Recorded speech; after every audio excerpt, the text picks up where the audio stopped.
La vie chère, un combat quotidien. Et c'est en Nouvelle-Calédonie que cette réalité est bien connue. La vie chère en Nouvelle-Calédonie n'est pas un simple ressenti. C'est une réalité quotidienne qui touche une grande partie de la population. Les prix varient d'un magasin à l'autre, d'un quartier à l'autre. Et pour beaucoup, faire ses courses est devenu une mission stratégique. Pour lutter contre ce manque de transparence, le gouvernement de la Nouvelle-Calédonie, via la Direction des Affaires économiques, a lancé la plateforme PriNC. Son but, permettre à tous les consommateurs calédoniens de comparer les prix des produits de consommation courants dans les différents magasins du territoire. Grâce à cette interface accessible en ligne, chacun peut rechercher un produit, visualiser les prix pratiqués par enseigne et par commune, et ainsi faire ses choix en toute connaissance de cause. Mais alors, pourquoi vous parler de tout ça ? C'est dans cette vidéo que je vais vous présenter une partie du projet PriNC réalisé dans le cadre de notre cours sur l'interopérabilité des systèmes d'information. Avant d'entrer dans le détail de ma contribution, je vous recommande vivement de visionner la vidéo de Clémentine Gallin, notre chef de projet et chef d'équipe, qui présente une vue d'ensemble du projet, son organisation, ainsi que les rôles des différentes équipes. Donc ça, c'est moi, Cassandra Lamataki, étudiante en Master MIAGE à l'Université de la Nouvelle-Calédonie.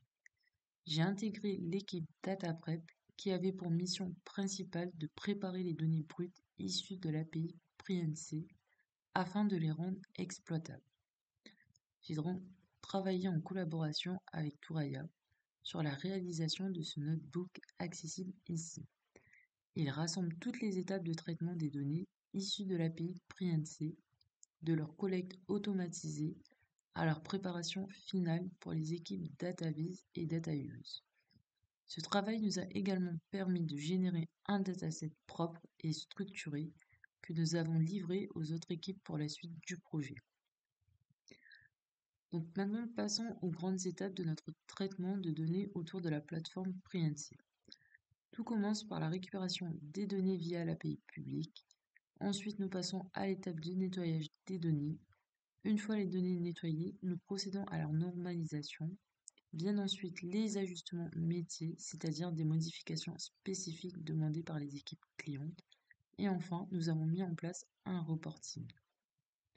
Parmi toutes ces étapes, je vais vous présenter plus en détail la récupération des données via l'API PriNC, le nettoyage des données, ainsi que les demandes spécifiques des utilisateurs. Quant à Touraya, qui elle vous présentera la normalisation des données et la mise en place du reporting dans une autre vidéo. Après avoir posé le cadre, je vais vous montrer concrètement comment nous avons procédé directement dans notre notebook. C'est parti. Donc là, on est sur le notebook de préparation à la collecte des données. Celui-ci a pour objectif de récupérer automatiquement les données disponibles sur l'API PriNC. Nous allons collecter les produits disponibles, les magasins enregistrés et les relevés de prix pour tous les produits et magasins. En ce qui concerne l'API PriNC, celle-ci est librement accessible et dispose d'une documentation interactive via Swagger. De plus, elle propose plusieurs endpoints, c'est-à-dire des points d'accès spécifiques pour interroger différents types de données. Donc là, on va retrouver les endpoints suivants qui sont les produits, les magasins ou encore les relevés de prix. Avant de manipuler les données, nous allons tout d'abord importer les bibliothèques nécessaires. Par la suite, l'API qui, elle, fonctionne avec un système de pagination, ce qui signifie que les données sont réparties sur plusieurs pages. Pour cela, chaque fonction de notre notebook interroge un endpoint de l'API en gérant la pagination, extrait les données utiles comme les produits, magasins et relevés de prix, puis les convertit en data frame. Maintenant que notre environnement est prêt, nous commençons par interroger l'API pour récupérer la liste des produits référencés en parcourant automatiquement toutes les pages de résultats. Ensuite, les données sont extraites en format JSON, puis transformées en un data frame. Une fois que les données sont chargées, nous utilisons la commande .info pour avoir un aperçu structurel. Donc là, on peut observer dans notre jeu de données qu'il y a plus de 20 000 produits et 19 colonnes.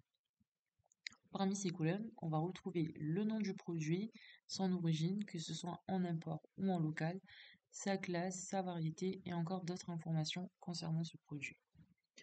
Une fois les produits collectés, nous appliquons ensuite exactement la même logique pour récupérer les données des magasins, puis celles des prix. Là, on peut observer pour les magasins qu'il y a 313. Et pour chaque magasin, on retrouve son label et les informations concernant sa localisation. Donc là, de même pour les prix, avec plus de 160 000 données. Après avoir récupéré toutes nos données, nous allons passer à une étape essentielle, le nettoyage des données. Comme souvent avec des données réelles, on compte des valeurs manquantes, des doublons ou des colonnes mal nommées. Ici, l'objectif est de préparer un jeu de données propre, structuré et cohérent afin de faciliter les traitements à venir. Pour rendre le nettoyage plus efficace et éviter de répéter le même code, nous avons défini une fonction nettoyer qui s'applique aux 3 jeux de données produits, magasins et prix, en tenant compte des spécificités de chacun. Donc tout d'abord, nous avons extrait les liens utiles depuis la colonne link, retournée par l'API. Comme cette colonne contenait des objets complexes non exploitables, nous avons conservé uniquement l'URL, puis supprimé cette colonne. Nous avons ensuite remplacé toutes les valeurs vides et infinies par des valeurs bien typées. Les colonnes contenant des objets de type dictionnaire ont été également supprimés. Nous avons aussi supprimé les doublons et les lignes entièrement vides. Et enfin, la conversion des dates en bon format, y compris celles en millisecondes. Une fois nos données nettoyées, nous avons intégré l'ensemble dans DuckDB afin de structurer notre base de façon relationnelle. Cette phase s'est décomposée en plusieurs étapes techniques, dont je vais vous présenter rapidement. Donc là, pour commencer, la création de nos tables. Donc ici, vous pouvez voir les tables actuellement présentes dans la base. Puis l'insertion des données dans ces tables, des requêtes de vérification pour s'assurer de la cohérence et de l'intégrité des données, la détection des champs vides pour affiner la qualité du dataset, la mise à jour métier correspondant aux besoins des équipes clientes où nous verrons cette étape dans une autre partie. Et enfin, l'export de la base qui nous a permis de générer un dataset. Donc là, je vais dans mon output. Voici mon dataset Prehensive. Ici, vous avez une description du dataset.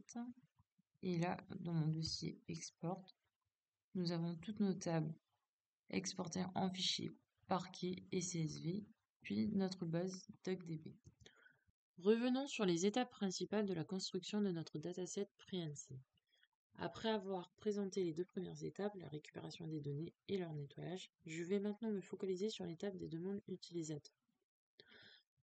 Dans notre projet, les retours ne venaient pas uniquement de l'extérieur. Nous avons également pris en compte les remarques et besoins issus de notre propre équipe au sein de DataPrep. Lors de nos points hebdomadaires, chacun avait l'opportunité de formuler des suggestions ou des ajustements techniques. Concernant les demandes des autres équipes, notamment DataVis et DataUse, un système de tickets a été mis en place sur notre canal Team. Chaque membre pouvait y soumettre une demande en décrivant clairement son besoin fonctionnel ou technique. Notre chef de projet Clémentine jouait un rôle central. Elle regroupait l'ensemble des tickets, les priorisait et les répartissait entre les membres de l'équipe DataPrep en fonction des datasets concernés. Cette organisation nous a permis de traiter les demandes de manière structurée, réactive et de maintenir une bonne communication entre les différentes équipes du projet. Donc là, je vais revenir sur le notebook pour vous détailler cette étape. Pour les demandes des utilisateurs, nous avons décidé de les centraliser dans la partie intégration des données dans DuckDB sous l'étape mise à jour métier. Donc là, on va commencer par la demande de Clémentine. Lors d'une réunion au sein de l'équipe DataPrep, elle a identifié une incohérence dans la colonne alimentaire. De nombreux produits alimentaires étaient marqués comme false. Donc là, comme vous pouvez le voir, la sauce bolognaise Panzani est bien marquée à false. Donc pour corriger cette erreur-là, nous sommes basés sur la colonne secteur conso qui, elle, regroupe les grandes familles des produits. Et lorsqu'un produit indiquait un secteur lié à l'alimentaire, comme épicerie salée, fruits et légumes ou encore boissons, nous avons forcé la valeur de la colonne alimentaire à true.